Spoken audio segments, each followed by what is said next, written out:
South Africa's petrol price has been largely steady for the last few months, moving by. The recent tensions in the Middle East have cast doubt of any chance of stability for some time.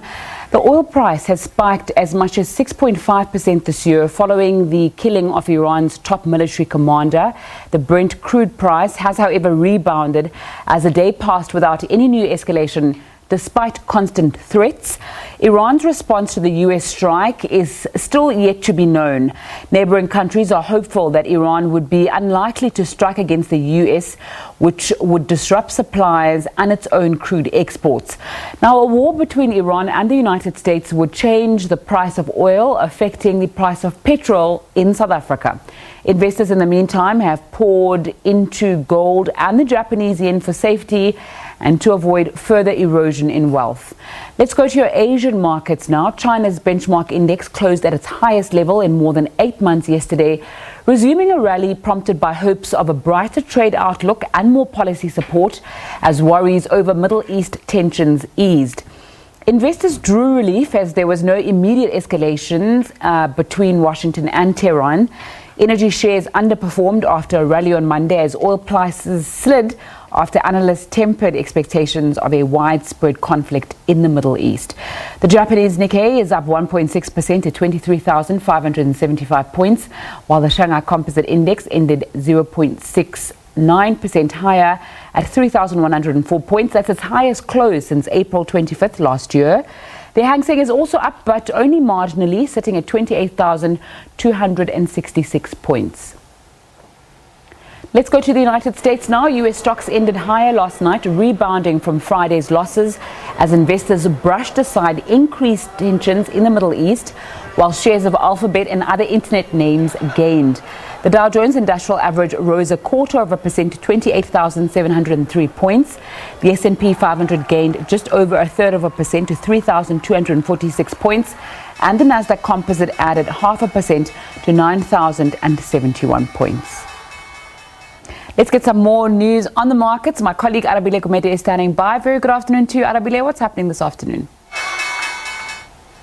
Look, you've really just painted out the entire picture, right? It's all about Iran and the United States and really where things escalate to. The world perhaps waiting with bated breath as to what Iran will do when it comes to this scenario and this situation. What does that mean for the oil price? Well, a lot of the flickering behind me certainly points towards some sense of stability for now. Of course, the rhetoric may change depending on what Donald Trump, the president of the United States, says, or perhaps just what Iran and its second leader, or the successor then to Qasem Soleimani, certainly decides to do from here on in. They have made notion that they're trying to ban any U.S. from entering the country of Iran as well. So that may certainly change things as well and change the dynamic. Who it will affect? Well, as far afield as South Africa as well. Let's remember that oil price will certainly be impacted quite prodigiously if things do escalate into some kind of war at present. Let's all remember that the China-US trade war itself has still not come to an end. A Chinese delegate of trade delegates, that is, will be coming to or going to the United States on January 13 to try and sign that deal off, and that's only phase one of that deal. So things have certainly been of keen interest, and it's only the 7th of January. Let's take a look at exactly what the numbers look like, and we'll get into the details right after this.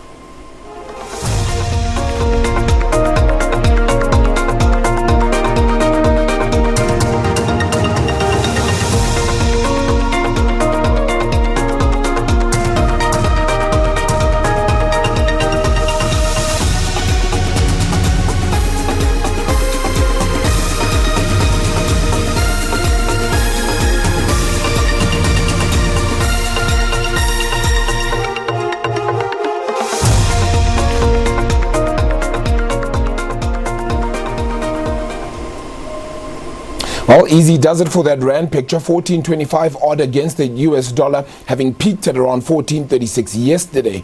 One will certainly hope that it stabilizes even further, having even dipped below 14 rand as we closed out 2019.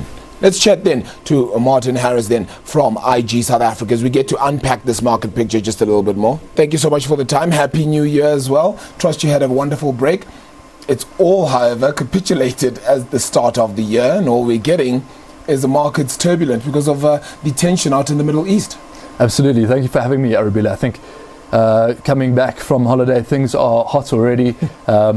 Really not expecting it. However, as we see time and time again with the US market rebounding from the shock, so now the shock this time, the unforeseen military strike in Iran or in Iraq on the Iranian leaders, and so we saw the US markets fall off last week. Already they have recovered, and so that sort of that tension and the risk-off environment has been removed, and what we've seen now, equity markets rallying again, gold and oil coming pairing a bit of losses, coming off their highs, but still incredibly high. So we've got this big oil price sitting at sort of $68 a barrel. We've got gold above 1568, I think, dollars per fine ounce, and so really high prices really going to be beneficial for the local gold miners. In that case, then, where does one sort of look for sustainable, perhaps, growth going into this year? Because the last 2 years have certainly not been good, particularly on the JSE. The rest of the world just seems to be going on some rampage. But then you enter a stage like this where things aren't going to be certain again for at least the next couple of months at best. Where does one sort of look then for perhaps some sort of positivity? Sure. So I think if we look at the last year, particularly global markets, focusing on the United States, the markets driven heavily by liquidity provided from the Federal Reserve, they are now in a position where they can't, interest rates are quite flat, they can't really go much lower. So because they're not looking to increase rates, inflation has been quite subdued. I'm not expecting that market to fall off entirely yet, and so going short as a long-term view on the US market, I don't think is going to be a winning strategy. However, so I'm still somewhat bullish on particularly global markets on the US, perhaps European side. I think where we will see growth coming from is that now that the trade tensions have somewhat subsided, particularly from a business confidence perspective, is that we'll see more investment from big business globally, and so that capital spend should drive global demand, and so from that perspective we could see global economics ticking upwards, and so that will be where the drive comes from. I don't think the drive is going to come from interest rate liquidity anymore. Locally, however, I think still really tough environment for South African markets. For the guys who export overseas, I think particularly on the mining front, platinum still in the short term going to do quite well. But until, we haven't really seen any structural reform in South Africa. We're still not producing enough electricity to get our manufacturing going at a low enough price. So we will still probably struggle in South Africa unless we see some sort of change there. Should we get worried, though, as we head towards November? The United States is set for their 2020 elections as well. Donald Trump may want to be a little more raucous, a little more active, considering where his stance is right now. Should one be worried? Sure. I mean, it's just short of 10 months away now, the election. A lot can change then. I think what Donald Trump has in his favor is a really strong financial market in the United States.